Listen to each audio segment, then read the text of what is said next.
Ahora, investigación especial por Radio Cristiandad, la voz de la tradición católica. ¿Qué tal, amigos de Radio Cristiandad? Los vamos a invitar a formar parte de esta investigación especial, donde centraremos nuestra búsqueda acerca de el purgatorio. Uno de los temas más combatidos por los enemigos de la Iglesia, principalmente por los herejes y cismáticos, a pesar de que es uno de los más lógicos y también en el fondo de los más consoladores. Por eso los invitamos a estudiar en profundidad, a aprender los fundamentos para también defender lo que es el dogma del purgatorio. Primera parte: existencia del purgatorio. Con la palabra purgatorio designamos el lugar o estado de las almas de los justos que murieron en gracia y amistad con Dios, pero imperfectamente purificadas de las faltas cometidas en el mundo. Antes de ser admitidas a la visión beatífica, es preciso que desaparezcan en absoluto todos los rastros y reliquias del pecado, a fin de presentarse ante Dios sin mancha ni arruga, enteramente resplandecientes y limpias. Como decíamos al comienzo de esta investigación, la existencia del purgatorio ha sido negada o pervertida por multitud de herejes. Hagamos ahora un inventario de los herejes más importantes y de los puntos en los que pervirtieron la doctrina o negaron la existencia del purgatorio. El primero fue Basílides en el siglo II, quien puso en tela de juicio la existencia del purgatorio al enseñar que no hay otras penas de los pecados fuera de la transcorporación, la metempsicosis de las almas después de la muerte. El segundo de los errores y de los herejes ha sido Erio, en el siglo IV, un presbítero arriano, quien no negó la existencia directa del purgatorio, pero sí incurrió en el error de condenar las oblaciones y sufragios por los difuntos. Fue magistralmente refutado por San Agustín.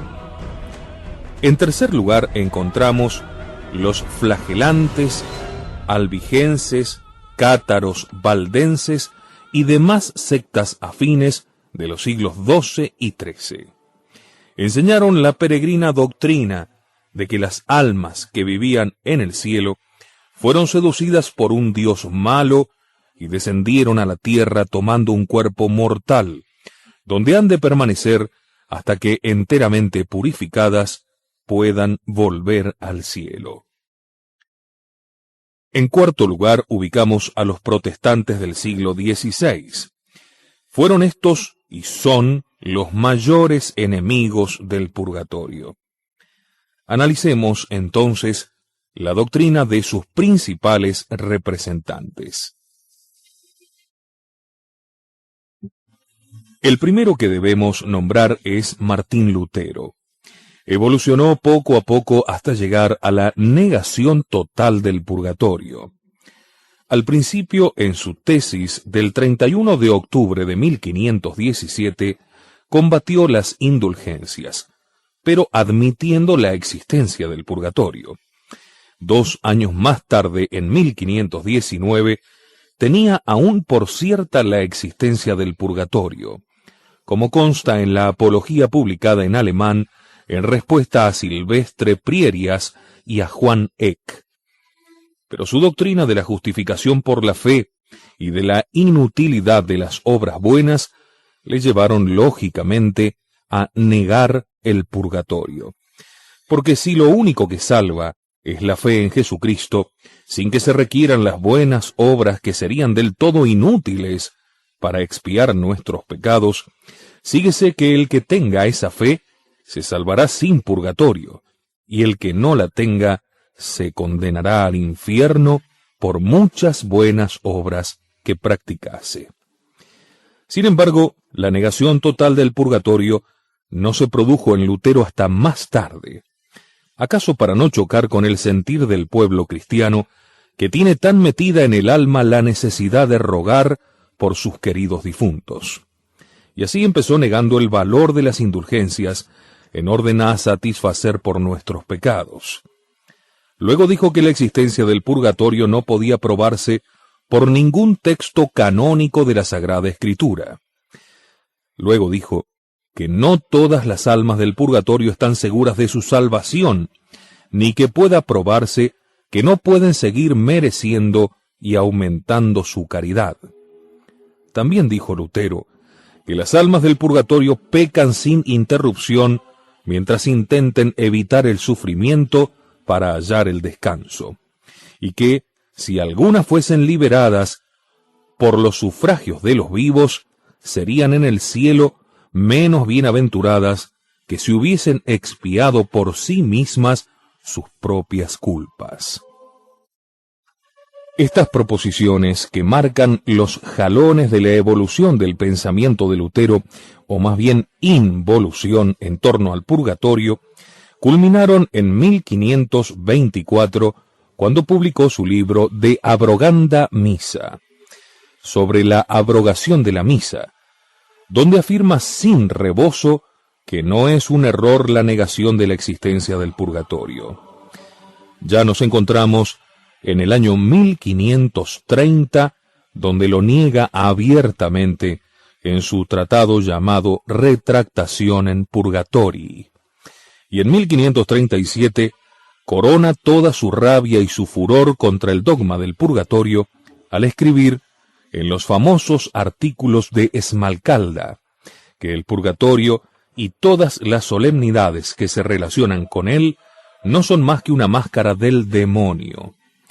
En adelante Lutero ya no volverá a hablar del purgatorio sino para burlarse de él e injuriar a la Iglesia y al Papa a propósito de la Santa Misa, de las indulgencias y de las vigilias.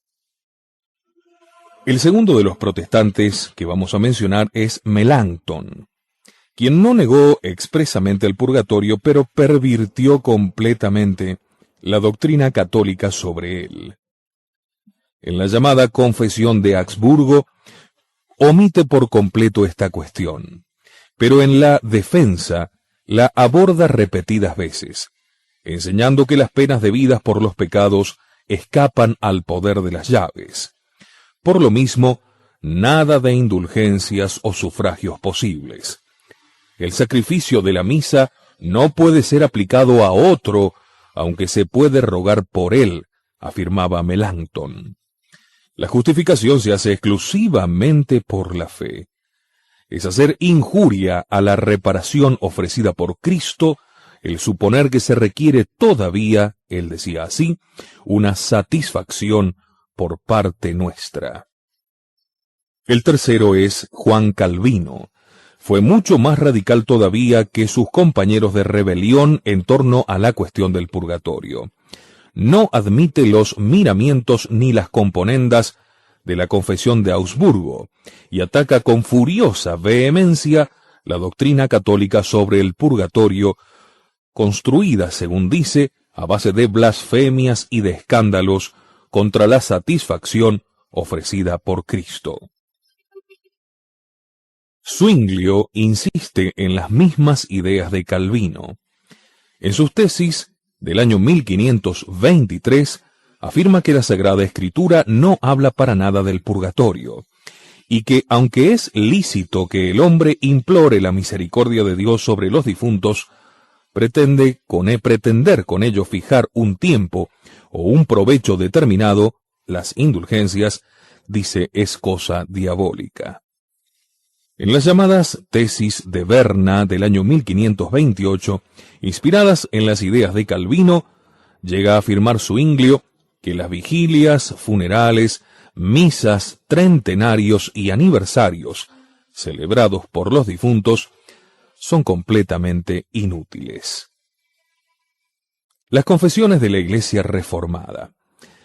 Las iglesias protestantes primitivas repiten su doctrina en los fundadores, con algunas variantes y matices accidentales.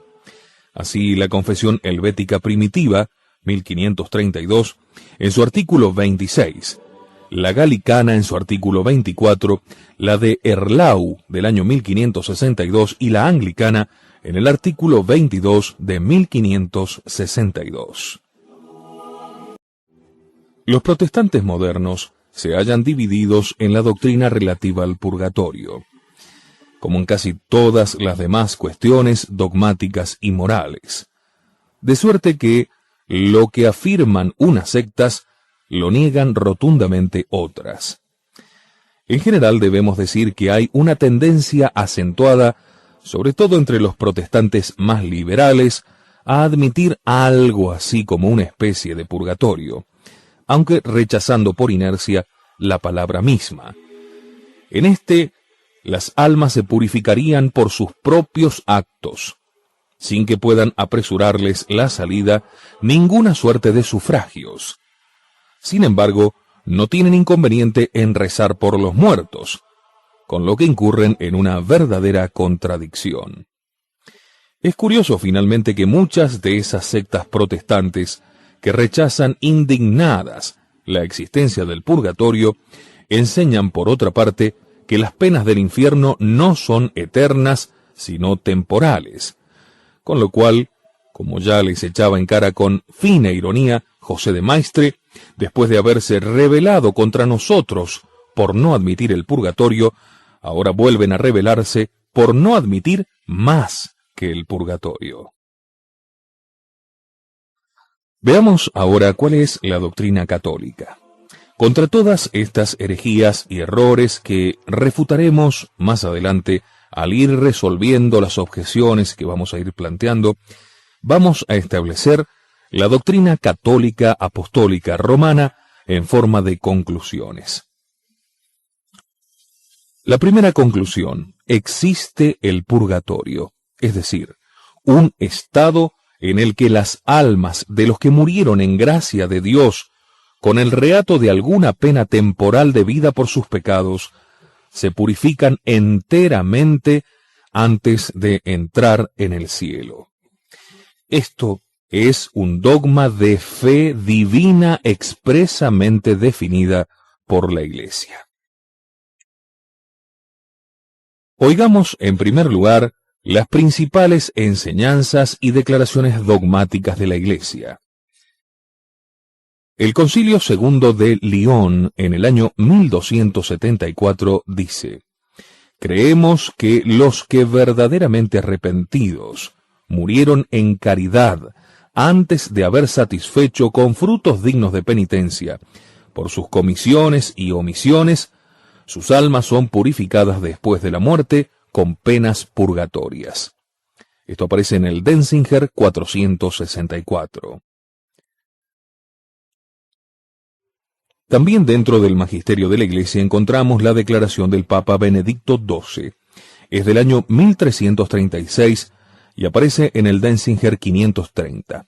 Dice así: por esta Constitución que ha de valer para siempre, con autoridad apostólica definimos que según la común ordenación de Dios, las almas de todos los santos que salieron de este mundo antes de la pasión de nuestro Señor Jesucristo, así como las de los santos apóstoles, mártires, confesores, vírgenes, y de los otros fieles muertos, después de recibir el bautismo de Cristo, en los que no había nada que purgar al salir de este mundo, ni habrá cuando salgan igualmente en el futuro, o si entonces lo hubo o habrá algo purgable en ellos, cuando después de su muerte se hubieren purgado, estuvieron, están y estarán en el cielo, donde vieron y ven la divina esencia, hasta el juicio y desde entonces hasta la eternidad. En el año 1351, el Papa Clemente VI dice lo siguiente, Denzinger 570.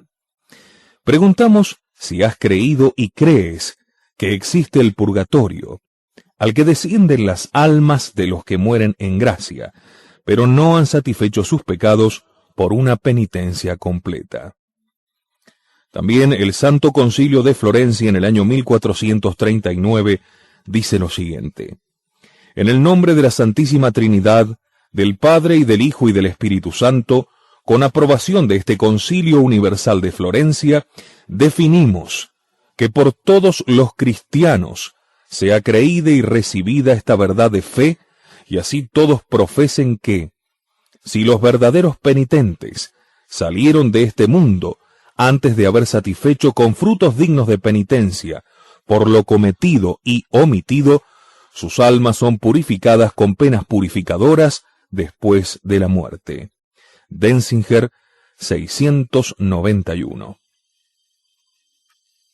También el Papa León X, en su famosa bula Exsurge Domine del año 1520, condena, entre otras, la siguiente afirmación de Lutero.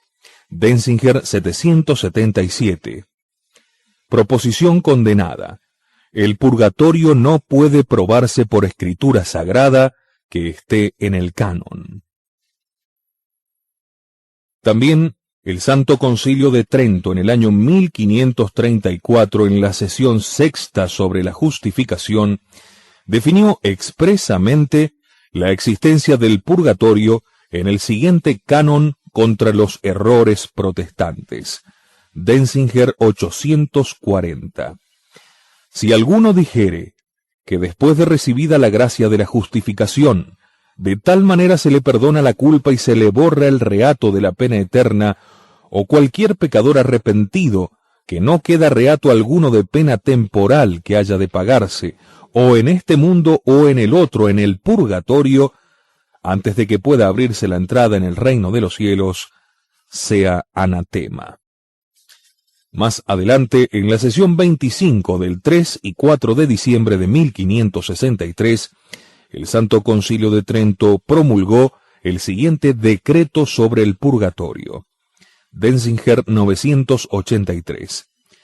Puesto que la Iglesia Católica, ilustrada por el Espíritu Santo, apoyada en las Sagradas Letras y en la antigua tradición de los padres, ha enseñado en los Sagrados Concilios, y últimamente en este ecuménico concilio, que existe el purgatorio y que las almas allí detenidas son ayudadas por los sufragios de los fieles y particularmente por el aceptable sacrificio del altar, manda este Santo Concilio a los obispos que diligentemente se esfuercen para que la sana doctrina sobre el purgatorio, enseñada por los santos padres y sagrados concilios, sea creída, mantenida, enseñada y en todas partes predicada a los fieles de Cristo. Denzinger, 983. Finalmente, en la profesión tridentina de fe promulgada por el Papa Pío IV en 1564, leemos las siguientes palabras: sostengo firmemente que existe el purgatorio, y que las almas allí detenidas son ayudadas por los sufragios de los fieles. Denzinger, 998. Como hemos visto, la doctrina de la Santa Iglesia Católica es clara y terminante. La Iglesia ha definido solemne y expresamente la existencia del purgatorio, y ningún católico puede ponerla voluntariamente en duda sin incurrir en el terrible pecado de la herejía. Veamos ahora los fundamentos escriturarios y de la tradición en que se apoya la Santa Iglesia de Cristo para establecer esta doctrina. Como ya hemos visto, la principal objeción de los protestantes contra la existencia del purgatorio es el silencio de la Sagrada Escritura, que ni una sola vez menciona la palabra purgatorio.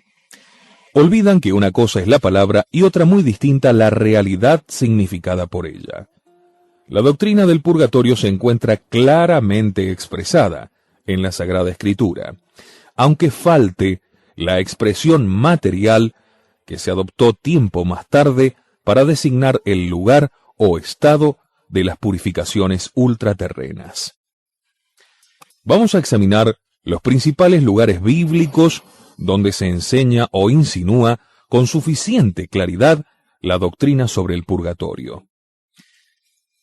Algunos autores católicos, en su afán de oponer a la audaz afirmación de Lutero numerosos textos escriturarios, han citado una gran cantidad de textos del Antiguo Testamento, que, según ellos, aluden a la existencia del purgatorio. No advierten que ese modo de proceder debilita, en vez de reforzar, el argumento escriturario, por lo fácilmente que pueden refutarse, a base de una exégesis seria y científica, los textos alegados.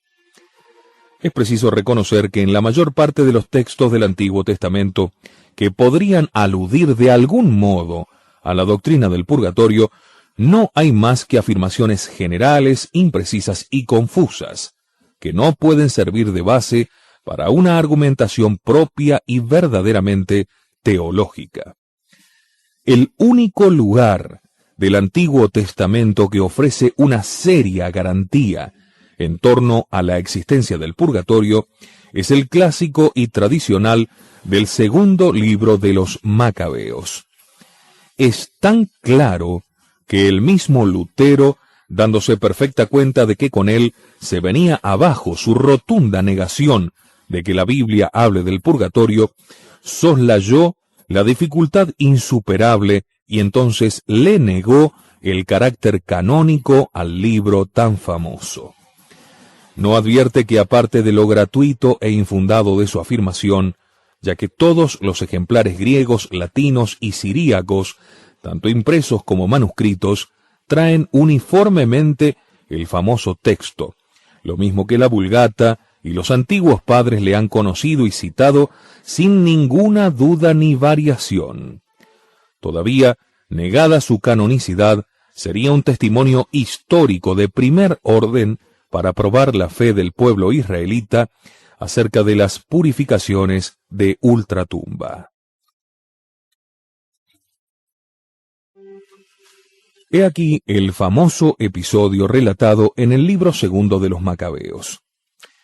Al día siguiente de su victoria sobre Gorgias, Judas Macabeo descubrió bajo las túnicas de sus soldados caídos en el campo de batalla algunos objetos idolátricos procedentes del pillaje de Jamnia, ciudad que habían destruido y saqueado poco antes.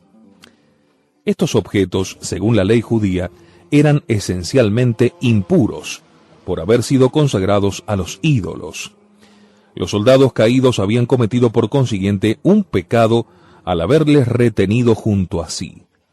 Todos vieron en su muerte un castigo de Dios por tal pecado.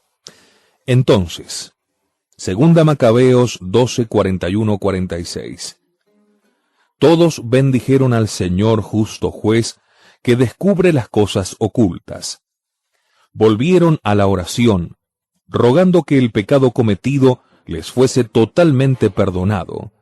Y el noble Judas exhortó a la tropa a conservarse limpios de pecado, teniendo a la vista el suceso de los que habían caído. Y mandó hacer una colecta en las filas, recogiendo hasta 2000 dracmas, que envió a Jerusalén para ofrecer sacrificios por el pecado, obra digna y noble, inspirada en la esperanza de la resurrección, pues si no hubiera esperado que los muertos resucitarían, superfluo y vano era orar por ellos. Mas creía que a los muertos piadosamente les está reservada una magnífica recompensa. Obra santa y piadosa es orar por los muertos. Por eso hizo que fuesen expiados los muertos, para que fuesen absueltos de los pecados. Toda la tradición cristiana ha considerado este texto como demostrativo de la existencia del purgatorio. Sin duda alguna, Judas Macabeo vio ante todo la futura resurrección de los soldados caídos. Por eso aducimos en otro momento ese mismo texto para probar la futura resurrección de la carne. Pero para que en la futura resurrección puedan tener parte entre el pueblo de Dios, es preciso que se purifiquen antes de el pecado cometido. Tal es la finalidad de la colecta que envió a Jerusalén para ofrecer sacrificios por aquel pecado. Los soldados caídos no estaban por consiguiente en el infierno. donde ya no hay remisión posible. Habían cometido una culpa y todavía podían tener el perdón de Dios. Pero ese perdón podía ser obtenido en la otra vida, a base de las expiaciones ofrecidas por ellos aquí en la tierra. No se trataba pues de un pecado grave, puesto que éste les hubiera acarreado la condenación eterna. Se trataba de un pecado leve, ya sea por ignorancia de la ley o por conciencia errónea, o al menos de un pecado grave del que se arrepintieron antes de morir, como ocurrió con muchos de los que murieron anegados por las aguas del diluvio, según relata en la primera carta a San Pedro 3, 19, 20. He ahí con toda claridad y nitidez la doctrina católica sobre el purgatorio, aunque no se emplee materialmente esta palabra. La situación en que se encontraban las almas de los soldados caídos es precisamente la que nosotros designamos con la palabra purgatorio, un lugar o estado donde se purifican las almas buenas, pero no exentas de toda mancha antes de entrar en el cielo, y a las cuales podemos ayudar con nuestras oraciones y sufragios. Y no se diga que eso podía ser un pensamiento supersticioso de Judas Macabeo, como una persona puramente particular. No hay tal cosa. El pueblo entero vio con muy buenos ojos la colecta, y en Jerusalén la encontraron también muy natural, como si fuese una cosa acostumbrada entre los israelitas. En todo caso, no hay que perder de vista que el autor sagrado aprueba y aplaude la buena acción realizada por Judas Macabeo, afirmando por su cuenta que es una obra santa y piadosa rogar por los muertos a fin de que se vean libres de sus pecados. No estamos ante una obra particular de un israelita determinado. Ni siquiera estamos ante una piadosa creencia de todo un pueblo. Estamos ante el mismo autor sagrado, mero instrumento y oráculo del Espíritu Santo, quien afirma terminantemente la legitimidad de esta práctica y por consiguiente la de la doctrina dogmática que de ella se desprende.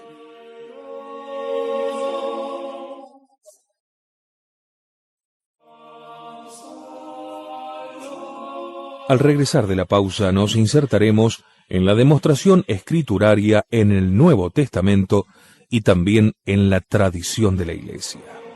En el Nuevo Testamento, San Roberto Bellarmino, que como es sabido, es uno de los teólogos que ha estudiado más a fondo el fundamento escriturario de la doctrina del purgatorio y además es doctor de la Iglesia, para refutar justamente a los protestantes, invoca 9 textos del Nuevo Testamento que en forma más o menos indirecta aludirían a él. No todos estos textos tienen el mismo valor probativo, pero es indudable que interpretados a la luz de las declaraciones de la Iglesia y de la teología posterior, pueden considerarse sin violencia como alusiones manifiestas a la doctrina del purgatorio. Veamos algunos de esos textos con una breve exégesis explicativa. El primero de ellos refiere el pasaje de el Evangelio según San Mateo 12, 31-32, que dice así: Por esto os digo, todo pecado y blasfemia les será perdonado a los hombres, pero la blasfemia contra el Espíritu no les será perdonada. Quien hablare contra el Hijo del Hombre será perdonado, pero quien hablare contra el Espíritu Santo no será perdonado, ni en este siglo, ni en el venidero. La interpretación católica tradicional ha visto en estas palabras de nuestro Señor una clara alusión al purgatorio, al menos de una manera indirecta, porque al decir que la blasfemia contra el Espíritu Santo no se perdona ni en este mundo ni en el otro, deja claramente entender que hay otra clase de pecados que al menos se perdonan en la otra vida. Pero en el otro mundo no se da perdón de los pecados, ni en el infierno, ni en el cielo, como es obvio. Luego tiene que haber otro tercer lugar, que es cabalmente el purgatorio. De otra manera no tendrían sentido estas palabras de nuestro Señor Jesucristo, ya que, como advierte sabiamente San Agustín, no podría decirse con entera verdad que algunos pecados no se perdonan ni en este mundo ni en el futuro, si no hubiera otros que pudieran perdonarse, ya que no en este, por lo menos en el otro. Aunque esta interpretación es tan lógica y natural, no deja sin embargo de tener sus dificultades, por lo que algunos exégetas católicos explican el texto evangélico de otra manera. No obstante, la que acabamos de dar es la interpretación tradicional de la inmensa mayoría de los santos padres, compartida por los intérpretes y gran número de exégetas y teólogos contemporáneos. El segundo texto es del Evangelio según San Lucas 12, 47-48. Dice así: Ese siervo que, conociendo la voluntad de su amo, no se preparó ni hizo conforme a ella, recibirá muchos azotes. El que, no conociéndola, hace cosas dignas de azotes, recibirá pocos. A quien mucho se le da, mucho se le pedirá, y a quien mucho se le ha entregado, mucho se le reclamará. Se trata aquí del juicio de Dios. Este castigo ligero para los que puedan tener ciertas excusas no puede interpretarse como un índice de que en el juicio de Dios hay un castigo que no es precisamente el de la condenación eterna. Nos parece que la deducción aquí es lógica y sencilla, sin que tenga que violentarse ni poco ni mucho el texto. El tercero de los pasajes aludidos es de la segunda carta a Timoteo 1, 16, 18. Dice allí San Pablo: Haga el Señor misericordia a la familia de Onesíforo, porque muchas veces me ha aliviado y no se avergonzó de mis cadenas. Antes, estando en Roma, me buscó solícito para hallarme. El Señor le dé hallar misericordia en aquel día cerca del Señor. La expresión a la familia de Onesíforo, que vuelve a aparecer al final de la epístola, en el pasaje de 2 Timoteo 4:19, parece indicar claramente que el propio Onesíforo había ya muerto cuando el apóstol escribía esta carta. La oración hecha al Señor en su favor significaría en este caso el sufragio de los vivos por los muertos. Así lo interpretan muchos teólogos y exégetas contemporáneos. El cuarto pasaje que vamos a traer a colación es también de San Pablo, 1 Corintios 3, 10, 15. Dice allí: Cada uno mire cómo edifica, que cuanto al fundamento nadie puede poner otro sino el que está puesto, que es Jesucristo.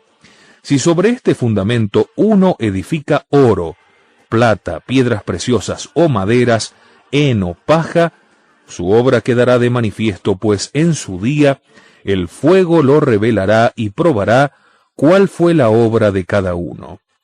Aquel cuya obra subsista recibirá el premio, y aquel cuya obra sea consumida sufrirá daño. Él, sin embargo, se salvará, pero como quien pasa por el fuego. Este es el texto clásico neotestamentario que han invocado los santos padres y los teólogos para afirmar la existencia del purgatorio. A primera vista parece algo muy claro y muy sencillo, pero su interpretación exegética, científica, ofrece sin embargo no pocas dificultades. Un resumen bien hecho del estado actual de esta cuestión y del valor probativo de este pasaje de San Pablo nos parece encontrarlo en las siguientes palabras del conocido padre Bober. El purgatorio no lo menciona explícitamente San Pablo. Con todo, en su primera a los Corintios, o le menciona implícitamente, o por lo menos establece los principios de los cuales se deduce lógicamente la existencia del purgatorio o de las penas temporales en la otra vida. Seguidamente copia el pasaje de San Pablo y continúa el padre Bober diciendo: Base de la argumentación teológica debe ser la exégesis literal del pasaje. El apóstol habla de la edificación de la iglesia de Corinto, por él iniciada, y de la sobreedificación continuada por otros obreros evangélicos. Bajo esta imagen arquitectónica quiere expresar la formación progresiva de la Iglesia desde el punto de vista de las creencias. Y respecto de esta formación doctrinal, recomienda a los continuadores de su obra que sean tales sus enseñanzas que puedan resistir victoriosamente la acción depuradora del fuego divino que un día la ha de poner a prueba. Esto supuesto habla el apóstol de dos géneros de predicadores y de doctrinas: predicadores prudentes y predicadores inconsiderados. De doctrinas genuinamente evangélicas, que las compara al oro, la plata y a los mármoles preciosos, y también de doctrinas puramente humanas y baladíes, comparables a la madera, al heno y a la paja, materiales impropios para el edificio de eterna duración que se trata de construir. Lo que de estos segundos predicadores y de sus doctrinas dice es lo que interesa a nuestro objetivo. De ellos afirma San Pablo dos cosas: que su obra o construcción perecerá, que ellos mismos, aunque salvarán la vida, no será sin zozobras y quemaduras, como quien escapa a través del fuego, dice San Pablo. Bajo estas imágenes, el gran apóstol habla de los castigos escatológicos y temporales sufridos por faltas no graves. Conviene analizar estas afirmaciones del apóstol. Que presuponga faltas en esos inconsiderados predicadores es evidente. Que estas faltas no sean graves y por lo tanto merecedoras de pena eterna queda también manifiesto, dado que ellos finalmente se salvarán. No es menos claro que semejantes faltas recibirán su merecido castigo por medio del fuego. Es también evidente que estos castigos serán temporales o pasajeros. Por fin, estos castigos serán propiamente escatológicos, es decir, no serán castigos propios de esta vida mundana, sino castigos impuestos por Dios en lo que Él llama el día del Señor, un punto previo al juicio divino que dará a cada uno conforme a sus obras. De estas afirmaciones de San Pablo se desprende una conclusión: después de esta vida terrena hay castigos temporales impuestos por faltas no graves. Los castigos escatológicos de los que habla el apóstol no son ciertamente el purgatorio, pero de lo que él afirma, ¿no podemos nosotros colegir lógicamente que existe el purgatorio? Este razonamiento de San Pablo se basa en dos principios. Primero, toda falta no expiada por la penitencia recibe su merecido castigo de parte de Dios, de penas eternas si las faltas son graves, y de penas temporales si las faltas son leves. Segundo, que si llega el fin sin que antes se hayan expiado o castigado las faltas, reciben entonces su correspondiente castigo. Y además presupone San Pablo el caso o el hecho de que sobrevenga el fin sin que antes las faltas se hayan expiado o castigado. Él habla del fin de los siglos o de la parusía, pero aún antes de que llegue este fin último, existe para cada individuo otro fin de su vida terrena, que es la muerte. Al morir, pues, cada hombre, siempre que se dé el caso previsto por San Pablo, es decir, que el hombre no haya expiado sus faltas leves con la penitencia, ya sea esta voluntaria o impuesta por Dios, subsiste el principio establecido por el apóstol, que estas faltas han de recibir su merecido castigo después del fin de esta vida, castigo temporal y también tras esta vida, en que consiste sustancialmente el dogma católico referente al purgatorio. Consiguientemente, de las afirmaciones de San Pablo se deduce lógicamente la existencia del purgatorio.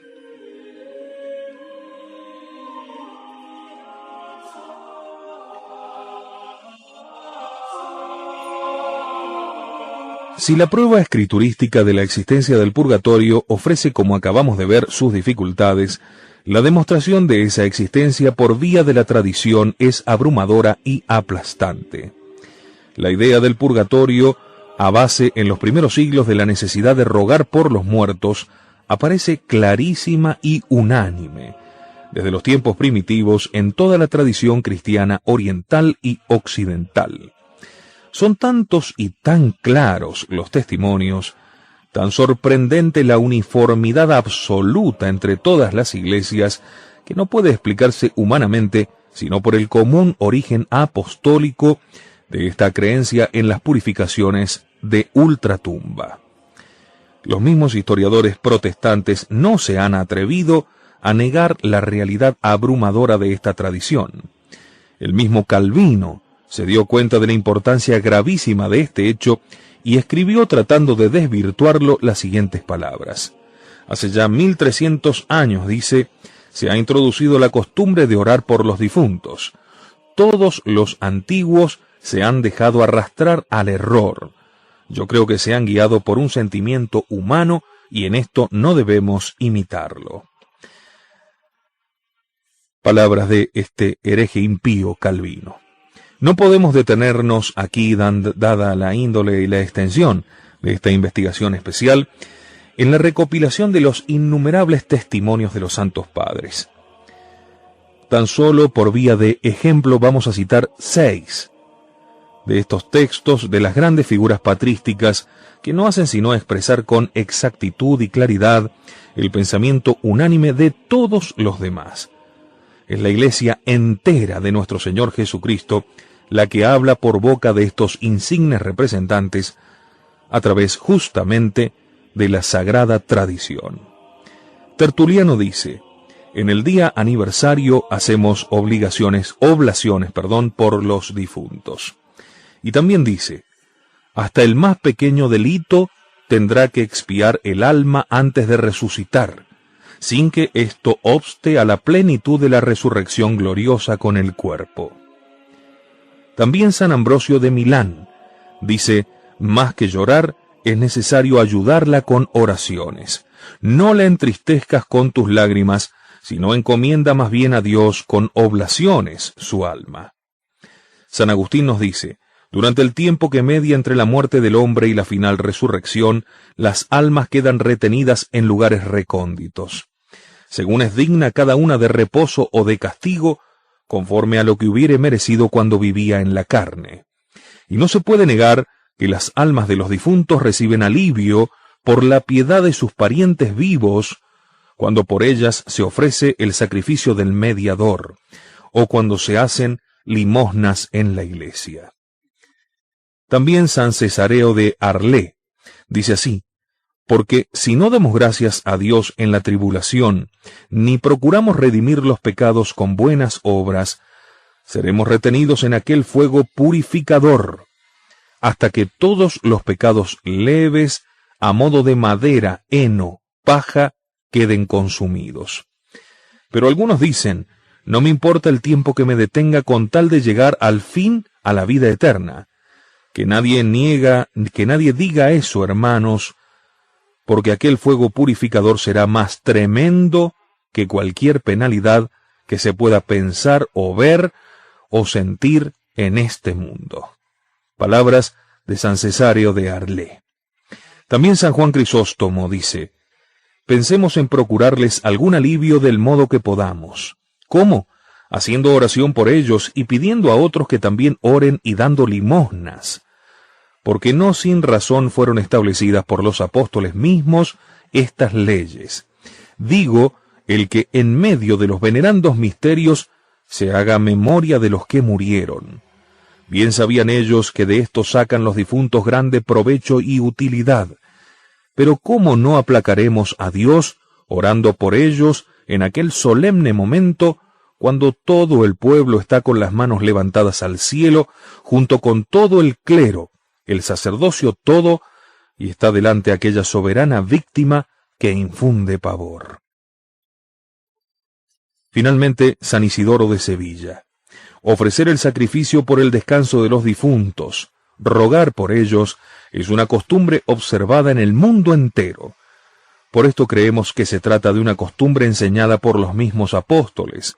En efecto, la Iglesia Católica la observa en todas partes, y si ella no creyera que se les perdonan los pecados a los fieles difuntos, no haría limosnas por sus almas, ni ofrecería por ellas el sacrificio a Dios.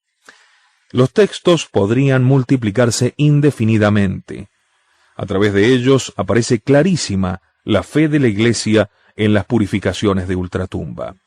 Y si a los textos de los santos padres añadimos el argumento litúrgico sacado de las oraciones en favor de los difuntos que se leen en las distintas liturgias, desde los tiempos más primitivos, y los epitafios y demás inscripciones funerarias en las catacumbas, en las que se alude con frecuencia a las purificaciones del más allá, tales como que Dios refrigere tu espíritu, o Úrsula, seas recibida por el Señor, Victoria, tenga en el bien un refrigerio tu espíritu, la eterna luz brille en ti en Cristo, oh Timotea, etcétera, etcétera. Hay que concluir que la prueba de la tradición en torno a la existencia del purgatorio es una de las más firmes y seguras de toda la teología católica. ¿Cómo no pensar en este pasaje de San Ambrosio de Milán? Más que llorar, es necesario ayudarle con oraciones. Nos debe dar realmente materia para meditar profundamente este pasaje de San Ambrosio de Milán al hablar del purgatorio. Hoy, tanto el culto a los muertos como casi todas las actividades del hombre se han vuelto en tal modo insípidas, sin sustancia, light, por decirlo con esta palabra moderna, que la gente prefiere acercarse a llevar una flor a un difunto, cosa que no es un acto reprobable en sí mismo, antes que ofrecer buenas obras, y principalmente el santo sacrificio de la misa. Cuántas flores, cuántas coronas, y cuán pocos rosarios, cuán pocos sacrificios, cuán pocas limosnas. Y en definitiva, lo que allí está durmiendo en el dormitorio, que eso es el cementerio, algún día resucitará, y el alma que le informará hermosa y gloriosa si ya es un habitante del cielo, o tremendamente deforme si ha sido condenada para siempre. ¿Qué es, en definitiva, lo que interesa?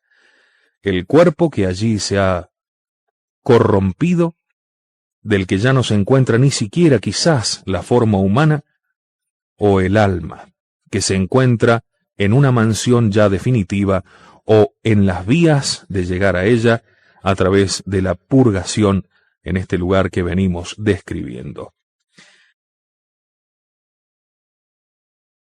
Continuamos investigando acerca del lugar del purgatorio en esta parte. Claro, uno debe ponerse a pensar seriamente en esto del purgatorio y en el sufragio que debemos hacer por nuestros familiares, principalmente teniendo en cuenta que la gran inmensa mayoría de los que mueren hoy en gracia de Dios van al purgatorio. Tan solo podemos decir poquísimas almas que se dirigen directamente al cielo.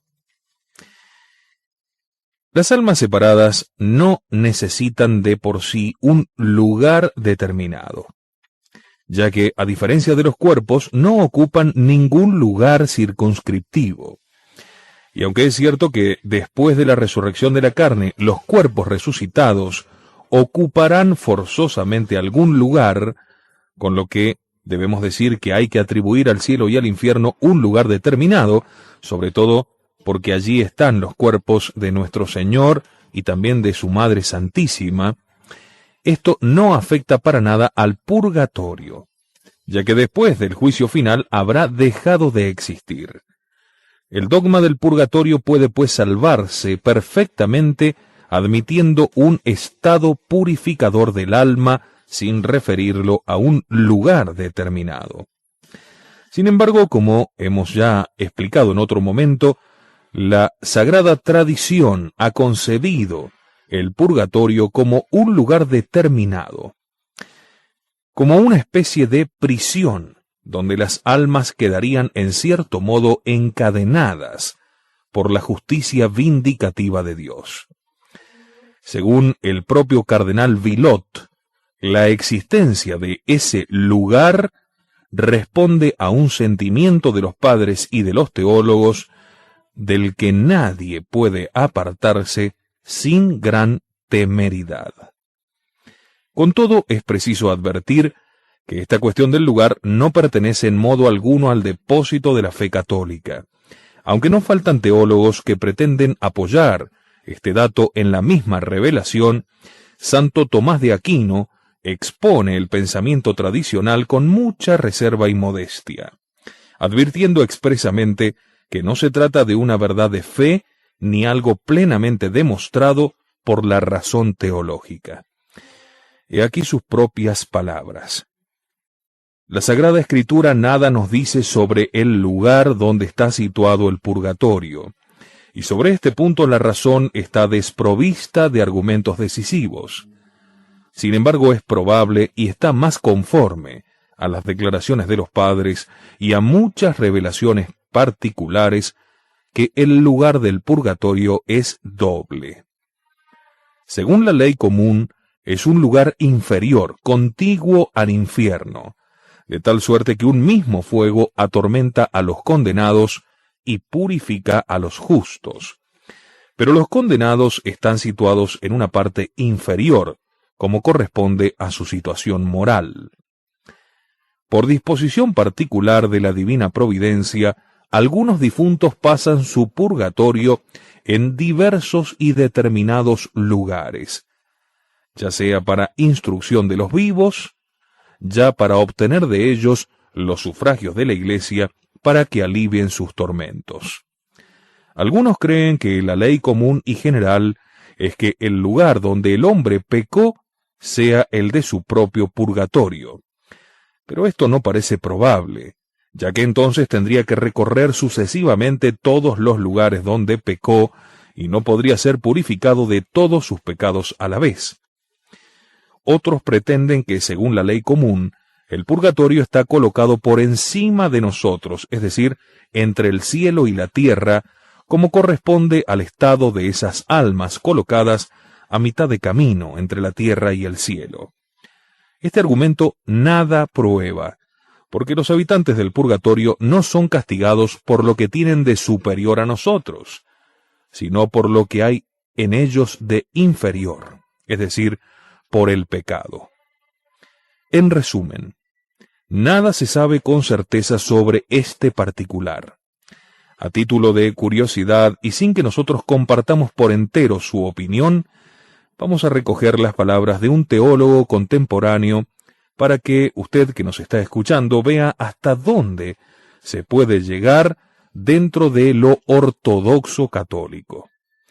Dice así: en ninguna de las definiciones de la Iglesia relativas al cielo, al purgatorio o al infierno puede encontrarse ninguna alusión a un lugar.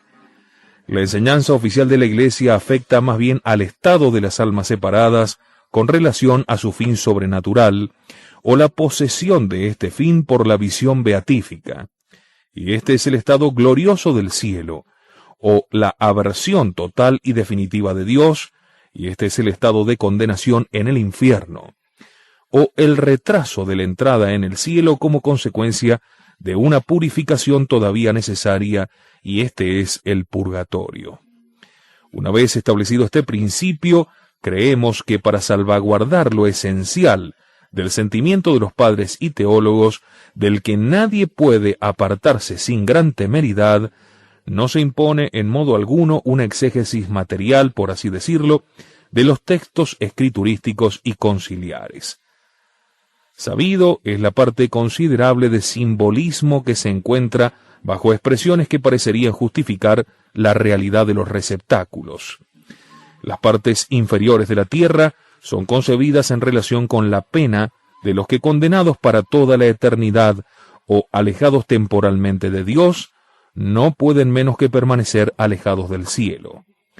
Por el contrario, el cielo es la morada relacionada con el estado de los elegidos, que se encuentran ya en la posesión de Dios, aunque Dios esté presente en todas partes. ¿No está acaso de un modo apropiado más particularmente en la parte concebida como superior al mundo creado, el cielo, ya que es Él el dueño soberano de todas las cosas? Este simbolismo, sin embargo, se apoya sobre un fundamento real, a saber, la existencia de un más allá, en el cual realísimamente los espíritus puros y las almas deberán gozar de la bienaventuranza con Dios o ser alejados de Él por el sufrimiento.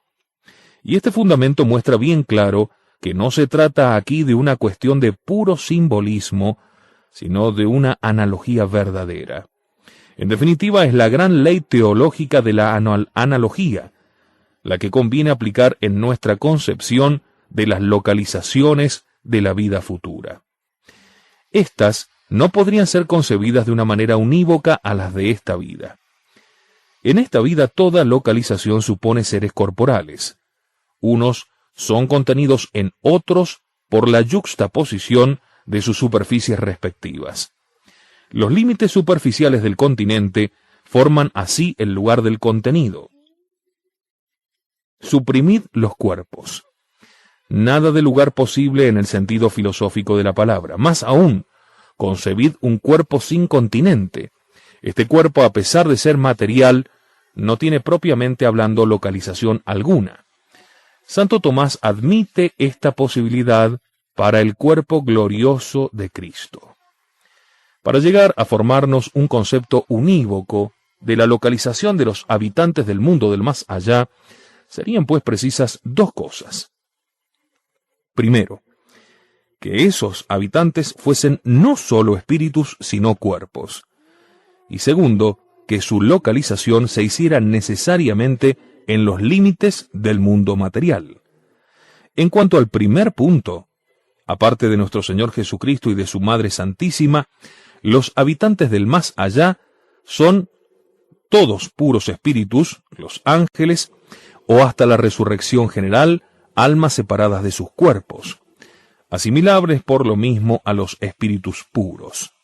Sobre el tema de los resucitados que acompañaron a nuestro Señor, forman un capítulo aparte y una excepción. Y en cuanto al punto segundo, nadie admitirá que el mundo material creado sea infinito. Puede admitirse, por consiguiente, fuera de los límites del mundo material creado, la existencia de cuerpos humanos, como el cuerpo del Salvador o de la Virgen, que escapan totalmente a las leyes conocidas de la localización. Esta simple observación abre perspectivas sin límites, ante las cuales nuestra inteligencia debe pura y simplemente reconocer su impotencia.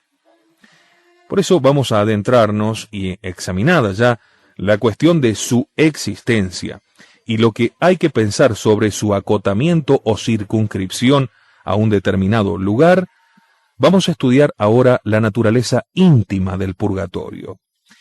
Ante todo, nos vamos a apresurar a decir que la Iglesia nada ha definido sobre esta cuestión.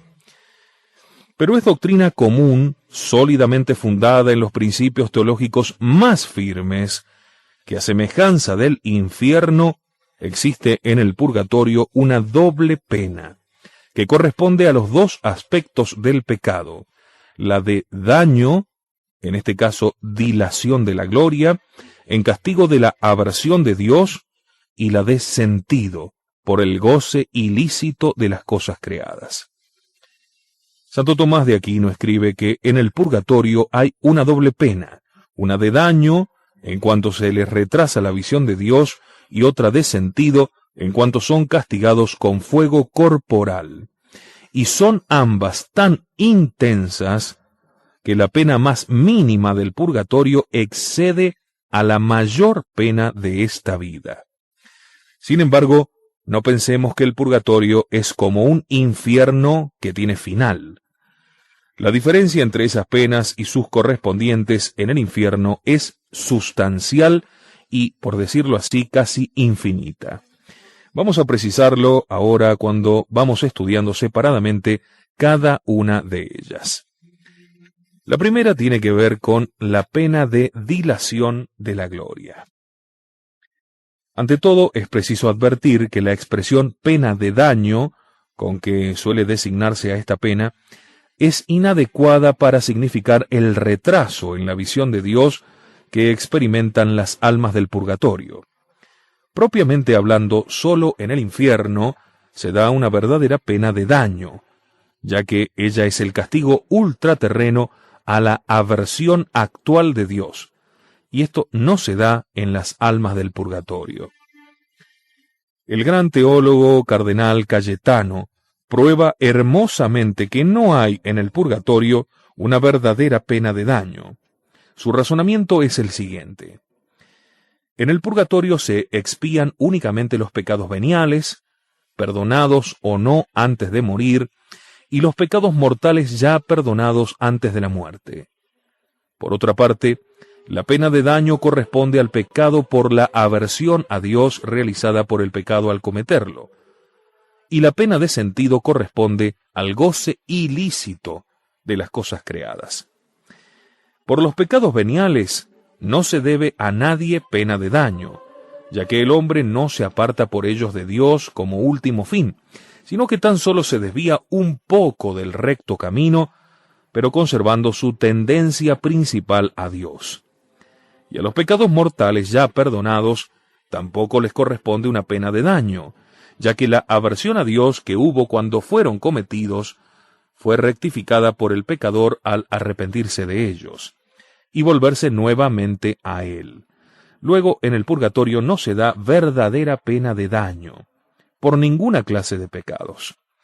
Sin embargo, es cierto y es de fe que las almas del purgatorio sufren en castigo de sus pecados un aplazamiento, una dilación de la visión beatífica, que hubieran podido gozar desde el instante mismo de la muerte si no lo hubiera impedido el reato de pena que tenían pendiente con la divina justicia. En este sentido, ese aplazamiento tiene carácter de verdadera pena o castigo. Este aplazamiento o retraso de la visión beatífica es lo que suele designarse en teología con el nombre de pena de daño del purgatorio. La expresión pena de daño es retenida por la mayor parte de los teólogos, entre ellos los modernos Bautz, Palmieri, Masella, Tanqueray, Lepisier. Sin embargo, la mayoría de los autores corrigen al explicarla el sentido de la palabra daño aplicada a la pena de privación, o mejor, como dicen ellos, de la dilación de la visión beatífica. Pero más que la cuestión del nombre que haya de darse, le interesa averiguar la naturaleza e intensidad de esa pena, que constituye la quinta esencia del purgatorio, a semejanza de la pena de daño en el infierno. Escuchemos algunos balbuceos de los teólogos y de los místicos experimentales hablando de esta pena intensísima que es humanamente imposible de describir. Escribe el gran teólogo Lesio: las almas justas, en el momento mismo en que la gloria que les está preparada debía de habérseles dado, se ven rechazadas y relegadas a un cruel exilio, hasta que hayan satisfecho del todo las penas debidas por los pecados pasados. Con ello experimentan un dolor incomparable. Cuán grande sea este dolor, podemos conjeturarlo por 4 consideraciones. En primer lugar, se ven privadas de un tan gran bien, precisamente en el momento en que hubieran debido gozarlo. Ellas comprenden la inmensidad de este bien con una fuerza que iguala únicamente a su ardiente deseo de poseerlo. En segundo lugar, advierten claramente que han sido privadas de ese bien por su propia culpa. En tercer lugar, deploran la negligencia que les impidió satisfacer aquellas culpas cuando hubieran podido hacerlo fácilmente, mientras que ahora se ven constreñidas a sufrir grandes dolores. Y este contraste aumenta considerablemente la acervidad de su dolor. Finalmente, se dan perfecta cuenta de qué tesoros inmensos de bienes eternos, de qué grados de gloria celestial tan fácilmente accesibles les ha privado su culpable negligencia durante su vida terrestre.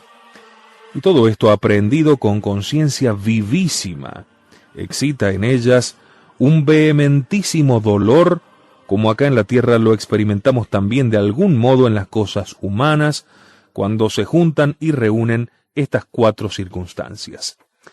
Así pues, es creíble que aquel dolor sea muchísimo mayor que el que los hombres puedan llegar a concebir en esta vida por los daños materiales, puesto que aquel bien es muchísimo más excelente y la aprehensión es más viva y más ardiente el deseo de poseerlo. Baste también traer a colación aquel hermosísimo relato que también hemos emitido en otra oportunidad aquí en Radio Cristiandad, el testimonio de Santa Catalina de Génova, en su famoso Tratado del Purgatorio, que goza de gran reputación entre los teólogos. Recordemos algunas partes. Sufren unos tormentos tan crueles, dice esta santa, que ni el lenguaje puede expresar ni ninguna inteligencia comprender. Cuando un alma culpable vuelve a su pureza primitiva, a aquella inocencia en la que fue creada, vuelven a empezar sus comunicaciones con Dios.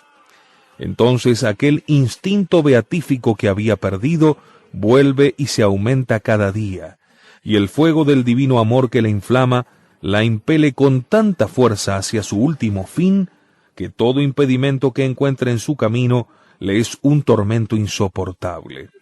Y cuanto más claramente ve lo que la detiene, tanto más es lo que padece. Siendo esto así, como las almas del purgatorio están exentas de la culpa del pecado, en adelante es la pena el único impedimento que se opone a la satisfacción de aquel instinto beatífico. Y como ven que no hay más que esta débil barrera que les impide ir a Dios, este conocimiento enciende en ellas un fuego devorador, un fuego absolutamente parecido al fuego del infierno. Veamos algunas objeciones a esta pena primera, a esta pena de daño de la dilación de la visión beatífica. La primera dice así: la pena de daño corresponde a la aversión a Dios realizada por el pecado, pero en las almas del purgatorio, arrepentidas de todos sus pecados con vivísima contrición, no puede haber aversión alguna a Dios. Luego en el purgatorio no existe ninguna pena de daño. Respuesta. Ya hemos dicho que propiamente hablando no hay en el purgatorio verdadera pena de daño, y esa objeción es precisamente uno de los argumentos del cardenal Cayetano para probarlo.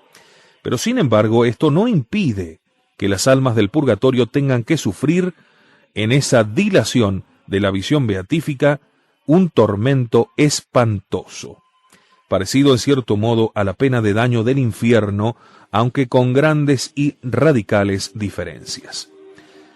La segunda objeción es: si la intensidad del amor a Dios es la causa de la intensidad de la pena por la dilación de la visión beatífica, hay que concluir que las almas más santas, es decir, las que más amaron a Dios, son las que más sufren en el purgatorio, lo cual parece contra la justicia y la misma equidad natural. La respuesta la da el gran teólogo Suárez, quien contesta esto con dos buenísimos argumentos. Primero, con relación a la naturaleza misma de las cosas, la pena de la dilación de la vista y el goce fruitivo de Dios ocasiona sin duda a las almas más santas mayores sufrimientos que a las menos perfectas. Pero con relación a la divina justicia, este sufrimiento queda suavizado en proporción al grado perfectísimo con que las almas santas aceptan la divina voluntad, sin contar con que la esperanza cierta de un futuro grado de gloria muy elevado, con el que podrán glorificar inmensamente a Dios, suaviza también en gran manera este sufrimiento. Y segunda, la tristeza de las almas responde en mayor proporción a los grados de gloria perdidos que a la dilación misma de la gloria. En este sentido, la tristeza y el dolor de las almas menos perfectas ha de ser mucha mayor que la de las almas santas, precisamente porque las primeras han perdido para siempre mayor cantidad de grados de gloria que hubieran podido alcanzar con una mayor generosidad y la pena de sentido. En cambio, el segundo lugar es un lugar agradable y florido, digamos una especie de sala de espera a todo confort, en la que no hay otro sufrimiento que la espera de la llegada del tren que viene con retraso. A este segundo lugar irían las almas de los que murieron después de practicar muchas buenas obras, pero que no son lo suficientemente perfectas para entrar inmediatamente en el reino de los cielos. Estas tendrían pues entonces una especie de pena de daño, de dilación de la gloria, y ninguna pena de sentido. Ni qué decir tiene que la casi totalidad de los teólogos han rechazado esta opinión. Esto de San Beda no se apoya en ningún fundamento serio, y aunque no se le puede tachar de herética, claro está, ya que ni la Escritura ni la Iglesia enseñan positivamente lo contrario, no puede admitirse teológicamente que la pena de daño no vaya acompañada en el purgatorio de alguna especie de pena de sentido, ya que es mucho más difícil de explicar aquella que ciertamente existe en unas almas que no tienen aversión alguna a Dios. Si en la admisión de la pena de sentido para todas las almas del purgatorio está perfectamente de acuerdo la tradición católica, salvo las contadas excepciones que acabamos de indicar, al tratar de determinar en qué consiste, surgen ahora sí profundas diferencias entre los teólogos, y aún entre los padres griegos y latinos. La controversia fundamental gira en torno a la existencia de un fuego real y corpóreo parecido al del infierno, si es que no se trata enteramente del mismo fuego. La tradición de los padres latinos es casi unánime en favor del fuego real y corpóreo, en todo semejante al del infierno. Lo mismo opinan casi todos los teólogos escolásticos antiguos y modernos. Santo Tomás identifica realmente ambos fuegos al colocar el purgatorio junto al infierno, de tal suerte que un mismo fuego atormentaría a los condenados y purificaría a los habitantes del purgatorio. Muy otro, sin embargo, era el sentir de los padres griegos. Admitiendo sin dificultad alguna la realidad corporal del fuego del infierno, que parece del todo clara en muchos textos de la Escritura, ponían sin embargo en tela de juicio que la pena de sentido del purgatorio consistirá también en este fuego corporal, los padres griegos. Las razones que invocaban para dudarlo eran principalmente dos: el silencio de la Escritura, que nada nos dice sobre esto, a diferencia del fuego del infierno, del que se habla con total claridad, y el hecho de que, tratándose únicamente de almas, parece que no deben ponerse más que penas de tipo espiritual, a diferencia del infierno, donde deberán ir también un día los cuerpos, después de la resurrección de la carne. La cuestión, como es sabido, se planteó en toda su fuerza en el concilio de Ferrara, Florencia, que se celebró allá por los años 1438 a 1445 bajo el pontificado del Papa Eugenio IV. Los teólogos latinos defendían la existencia en el purgatorio de un fuego real y corpóreo, mientras que los griegos lo negaban rotundamente. El concilio finalmente no quiso dirimir la contienda y se limitó a definir la doctrina del purgatorio de la siguiente forma. Denzinger 693. Definimos que los verdaderos penitentes que salieron de este mundo antes de haber satisfecho con dignos frutos de penitencia por sus acciones y omisiones, son purificadas sus almas después de la muerte con penas purificadoras. Como vemos, la fórmula florentina deja en pie la cuestión. Define la existencia de penas en el purgatorio, pero nada nos dice sobre su íntima naturaleza. También el Concilio de Trento volvió a hablar, como ya hemos visto, de la existencia del purgatorio, pero nada dijo tampoco sobre la naturaleza de la pena del purgatorio. No hay hasta el presente ninguna declaración dogmática de la Iglesia en este sentido. Sin embargo, la sentencia que pone en el purgatorio un fuego real y corpóreo sigue siendo todavía hoy la más corriente y general en teología. Hay en su favor argumentos de gran peso, entre ellos un decreto pontificio, que aunque no consta con certeza que tenga carácter definitorio, tiene sin embargo una importancia excepcional como testimonio de la creencia de la Iglesia. Se trata de el cuestionario del Papa Clemente VI a los armenios, donde se lee la siguiente pregunta. Denzinger 570. Preguntamos, si has creído y crees que existe el purgatorio, al que descienden las almas de los que mueren en gracia, pero no han satisfecho sus pecados por una penitencia completa. Asimismo, si crees que son atormentados con fuego temporalmente, y que apenas están purgadas, aún antes del día del juicio, llegan a la verdadera y eterna beatitud, que consiste en la visión de Dios cara a cara y en su amor. En vista de este y de otros documentos pontificios tan claros y tan explícitos, y del sentir de la casi totalidad de los teólogos católicos, nos parecería imprudente y temerario apartarnos de la doctrina tradicional. Esta es la conclusión a que llega también uno de los que mejor han estudiado el proceso histórico y el estado actual de la cuestión. Después de citar en favor del fuego real del purgatorio un gran número de padres latinos y teólogos escolásticos, entre ellos San Alberto Magno, Santo Tomás, San Buenaventura, Lesio, Suárez y Belarmino, se queda con la doctrina tradicional haciendo suya la siguiente exposición de Suárez. Dice así: Suárez ha profundizado mejor la cuestión. Después de haber notado la realidad del fuego infernal, sin estar definida, se impone de tal modo a la creencia católica que la opinión contraria debe ser considerada como algo temerario y próximo al error.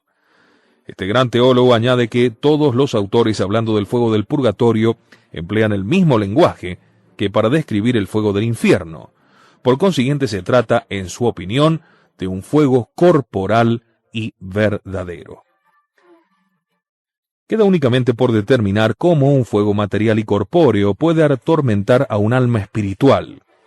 Hemos explicado las diferentes opiniones cuando hemos mencionado el fuego del infierno. Nos limitamos simplemente a aquel otro trabajo. Todo se explica fácilmente si consideramos que ese fuego material es un instrumento de Dios para purificar el alma. Y Dios puede muy bien utilizar un instrumento corporal para producir un efecto espiritual y aún sobrenatural. Por ejemplo, ya lo hace con el agua del bautismo, que produce en el alma del bautizado nada menos que la gracia santificante.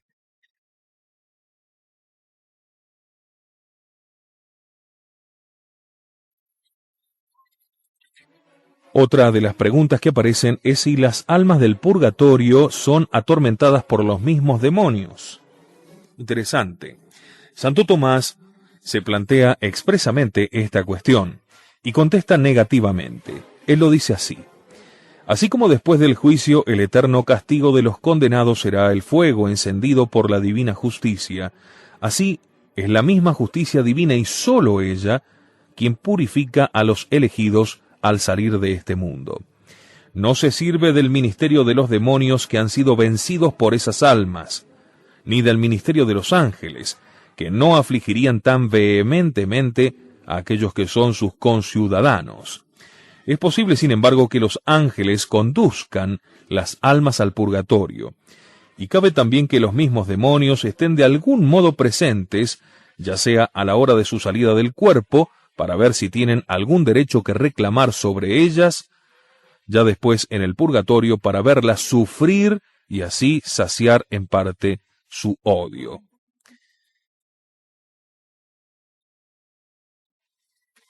Examinadas ya las cuestiones fundamentales en torno al purgatorio, luego de esta breve pausa, vamos a ver algunas otras cuestiones complementarias. Podemos dividirla en 3 series distintas relativas respectivamente a las penas, a las almas y en relación a nosotros mismos. Ya regresamos y vamos a seguir metiéndonos a investigar, a analizar, a meditar sobre este apasionante tema de este lugar o de este estado, como usted prefiera, que nos esperará seguramente a usted y a mí luego de que nos encuentre la muerte en algún punto de nuestras vidas. Continuamos avanzando en esta investigación especial sobre el purgatorio. Y para adentrarnos justamente en algunas cuestiones complementarias, le recuerdo que si usted tiene alguna consulta para hacernos, puede hacerlo a través de cristiandadfm@speedy.com.ar. Hemos examinado, como decíamos, ya las cuestiones fundamentales en torno al purgatorio, es decir, a la existencia y a la naturaleza de sus penas. Pero vamos a analizar algunas cuestiones complementarias. Vamos a poder dividir estas cuestiones en 3 series, como lo decíamos, con respecto a las penas en sí mismas, a las almas y también a nosotros mismos.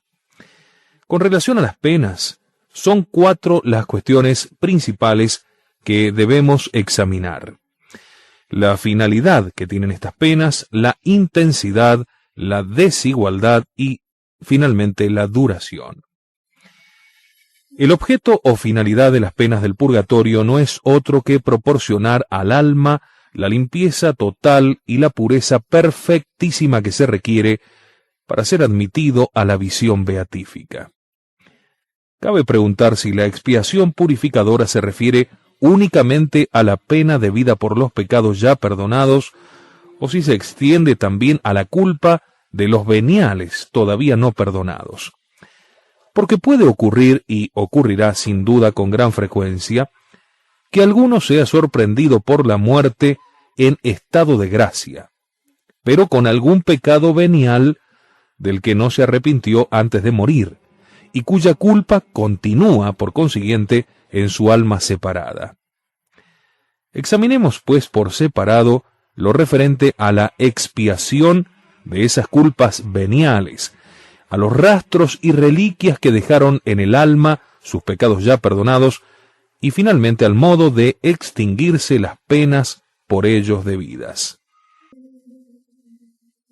La expiación de la culpa de los pecados veniales. Bien, partamos de estos hechos fundamentales. Primero, la posibilidad de que alguno muera con pecados veniales todavía no perdonados en cuanto a la culpa. En segundo lugar, la certeza de que con estas culpas nadie puede entrar en el cielo, como lo dice claramente el Apocalipsis 21-27. Y tercero, la certeza de que esos pecados veniales no pueden impedir perpetuamente la entrada en el cielo. Luego no cabe duda de que han de ser perdonados en la otra vida de una manera o de otra. A esto se han propuesto diversas teorías para explicar el modo con el cual se perdonan esos pecados veniales. Las principales son estas. La de Alejandro de Alés, quien opina que esos pecados veniales se perdonan en el momento mismo de la muerte por la simple gracia habitual, que en el término de la vida tendría, dice Alejandro de Alés, el poder de remitir los pecados veniales sin necesidad de ningún acto de contrición. Esto carece en absoluto de toda probabilidad, ya que la gracia habitual es en la hora de la muerte exactamente la misma que durante la vida. No hay un momento especial de esa gracia habitual. No excluye por sí misma, como hemos visto, el pecado venial.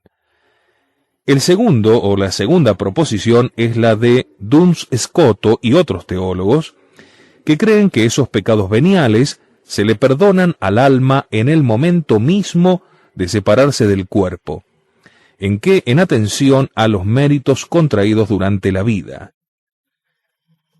Los méritos pasados no pueden cambiar por sí mismos el desorden de la voluntad, que cometió libremente el pecado venial posterior, con lo cual queda cerrada también esta posición de Duns Scoto.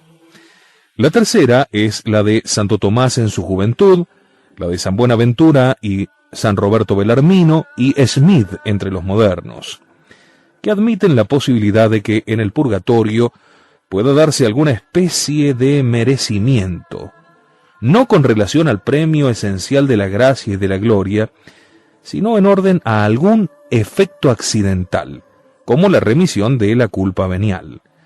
Ese mérito obedecería a los buenos impulsos realizados libremente por el alma al aceptar voluntariamente sus penas expiatorias. Respondamos a esta tercera posición, que el momento de la muerte, con el que termina el estado viador, clausura definitivamente la posibilidad del mérito de cualquier naturaleza que sea. El propio Santo Tomás de Aquino rectificó más tarde esta opinión de su juventud, como vamos a ver ahora en esta cuarta postura, donde Santo Tomás, ya maduro, Suárez y la mayoría de los teólogos enseñan que los pecados veniales se le perdonan al alma justa en el instante mismo en que se separa del cuerpo, mediante un acto perfectísimo de caridad, con el que detesta todas las culpas que cometió durante su vida, inclusive las más leves. Y esto, digamos, que esta es indudablemente la verdadera solución, pero hay que explicarla y entenderla rectamente para que no existan confusiones. En primer lugar, debemos afirmar con absoluta seguridad y certeza que ese acto de contrición y de perfecta caridad, realizado después de la muerte, solo es posible para almas que estén ya en posesión de la gracia santificante y de la caridad, y que jamás se podrá dar a las que la muerte sorprendió voluntariamente apartadas de Dios a causa del pecado mortal. Es de fe expresamente definida por la Iglesia que estas almas en pecado mortal descienden inmediatamente al infierno. Denzinger 531, sin que se les ofrezca una nueva ocasión para arrepentirse y salvarse. En segundo lugar, hay que decir que ese acto de contrición y de amor perfectísimo de Dios que el alma justa realiza inmediatamente después de morir, no tiene de suyo ningún valor meritorio ni satisfactorio, ya que el tiempo de merecer o satisfacer por los propios actos ha terminado con la vida terrestre. Se trata de una mera retractación del pecado venial, que quita la indisposición culpable del alma con relación a Dios, pero que no le aumenta su mérito ni le da derecho alguno al perdón divino.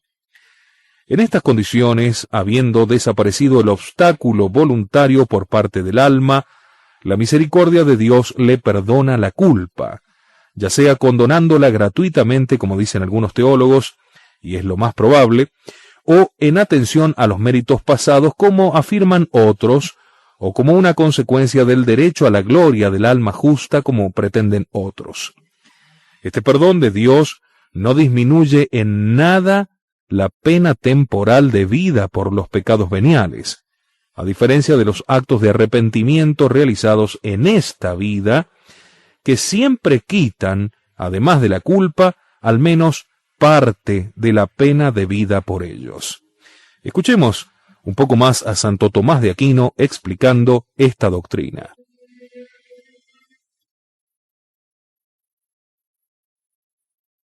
Los pecados veniales se les perdonarán después de esta vida, incluso en cuanto a la culpa, del mismo modo que se perdonan en esta vida, a saber, por un acto de amor de Dios que rechaza los pecados veniales cometidos en esta vida. Pero como después de esta vida nadie puede merecer por haber terminado el estado de merecimiento, ese movimiento de amor les quita ciertamente el impedimento del pecado venial, pero sin que merezcan la absolución o remisión de la pena, como sí ocurre en esta vida. Como explica Santo Tomás, cuando el pecado mortal es remitido por la gracia, el alma no está ya en estado de voluntario alejamiento de Dios, pero puede quedar en ella alguna disposición defectuosa que la inclina hacia una cosa creada. Esta inclinación desordenada se encuentra hasta en el pecado venial, que es, sin embargo, compatible con el estado de gracia. Estas disposiciones desordenadas se conocen en la teología con el nombre de rastros y reliquias del pecado. La gracia las disminuye mucho, pero no siempre las quita del todo. No predominan en el justo, pero permanecen todavía, como el fomes peccati. La inclinación al pecado va a perdurar en el bautizado. Esto se advierte, por ejemplo, en el que ha contraído el vicio de la embriaguez. Aunque se confiese y reciba la virtud infusa de la sobriedad, permanece en él una disposición o facilidad para embriagarse de nuevo. Lo mismo que el que siente antipatía por alguna persona y se arrepiente de ello con facilidad, volverá a criticarle si no está muy sobre sí para evitarlo. Ahora bien, ¿cuándo y de qué manera se extinguen en el alma separada estos rastros y reliquias de los pecados pasados? Sabemos que con ellos no podemos entrar en el cielo.